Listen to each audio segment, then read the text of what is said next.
এই ইন্ডিয়ার সাথে কিছু করেছিল নাকি? খালেদা জিয়া তারেক রহমান বিক্রি হয়ে গিয়েছিল 5 তারিখে বিক্রি হয়েছিল। তো 5 তারিখের পরে বিএনপি খারাপ হয়ে গেল কেন হঠাৎ আপনার কাছে? আপনার বাল গজায় নাই যে এই আপনি যদি বিএনপির সাথে দ্বন্দ্ব করেন তাহলে ইন্ডিয়া আবার এখানে ঢুকবে? আচ্ছা, আপনি বললেন যে আপনি কি সবাই মাফ করে দিয়েছেন আপনি আওয়ামী লীগকে।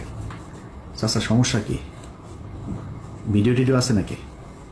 পিছনে দেখি ওই যে শফিকুল ইসলাম মাসুদ চোখ বন্ধ করে মনে হয় বিশাল ধ্যানে আছে, মানে ওর বাপ ওই সন্তোষ শর্মা বক্তব্য দেয়, ওর বাপের বক্তব্য শোনা মধুর, মানে মানে বলতেও লজ্জা লাগে।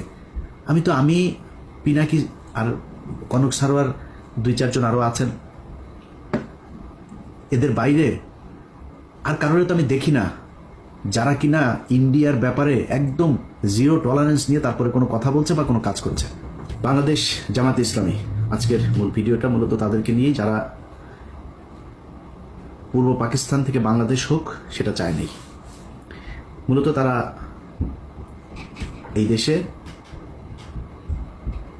যে স্বাধীনতা পরবর্তী সময় সেই দেশে বসবাসের অযোগ্য। তারা বাংলাদেশের একটা অপশক্তি, পাকিস্তানি অপশক্তি।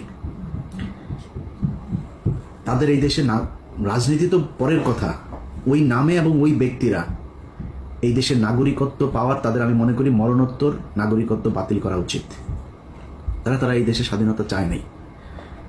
এখন আপনি হয়তো আজকে আমার এই কথা শোনার পরে মনে করবেন যে আমি এতদিন আমি তো নিজেই বলতাম, হ্যাঁ আমি বলতাম তো, আমার তো ওই সময় জন্ম হয়নি। আমার জন্ম হইলে আমি 2 পাকিস্তানকে এক রাখতেই চাইতাম। যদি না পারতাম আমি ওই পাকিস্তানে, পশ্চিম পাকিস্তানে চলে যেতাম।